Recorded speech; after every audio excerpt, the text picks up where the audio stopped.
spent most of last week tethered to my breathing machine, which is always a fun experience. Like many of you, the last couple weeks, the pollen and the junk in the air has just kicked our tails. When I get sick, I have asthma and my lungs fill up. I can't breathe, and it takes me several days to kick it out of there. And I always tell people that breathing is highly underrated.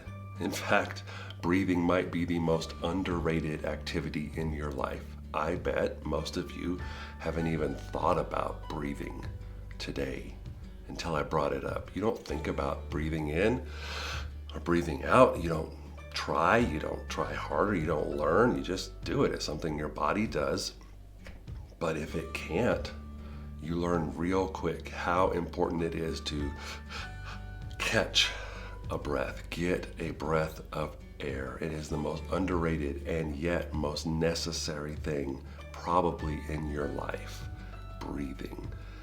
Now, as I was tethered to my breathing machine, I started to think about the things in my life that are absolutely necessary, but maybe I'm not spending enough time thinking about it, kind of like my breath.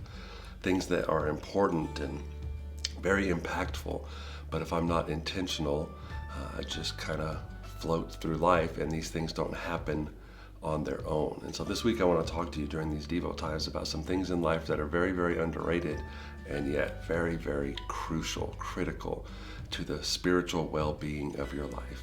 But today I want to talk about breath and how important breath is. I know you know how important breath is, but I want to talk a little bit about the Hebrew language because there's some lessons to learn there. The Hebrew language is a masterpiece in communication. It's so ancient, it's so old. Every letter is also a number, so there are some numerical values and counting that really do have a lot of significance. And even more significant than that is every letter used to be a word, and for thousands of years, just the letters themselves were pictures that painted a picture. And so there's so many hidden, deep, significant meanings in the Hebrew language. It pays to know a little bit about it. And when it comes to breath, there is nothing to me more exciting or significant about the Hebrew language than the Old Testament word, the name that God gave Moses, the name that was so sacred to the people of Israel that they wouldn't even write it down. His name, Yahweh, and those letters, Yod, He, Vav, and He.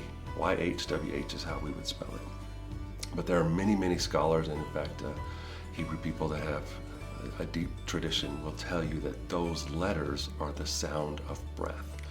Yod, He, Vav, He. It sounds like breathing to spell and say the name of God. And the lesson is that God is as close and as necessary as breath. That even just saying his name, not God, God is not his name, that's his title.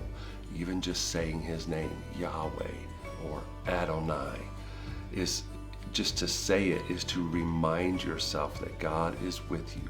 He is closer than the air you're breathing, and he is more necessary than the air you're breathing.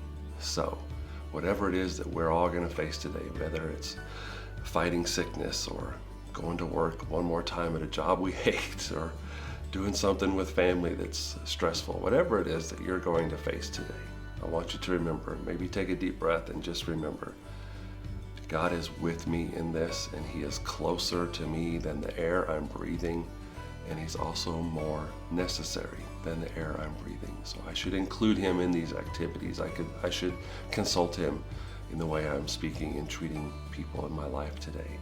Yod, He, Vav, He. God is with you. He is closer than you think. He will never leave you.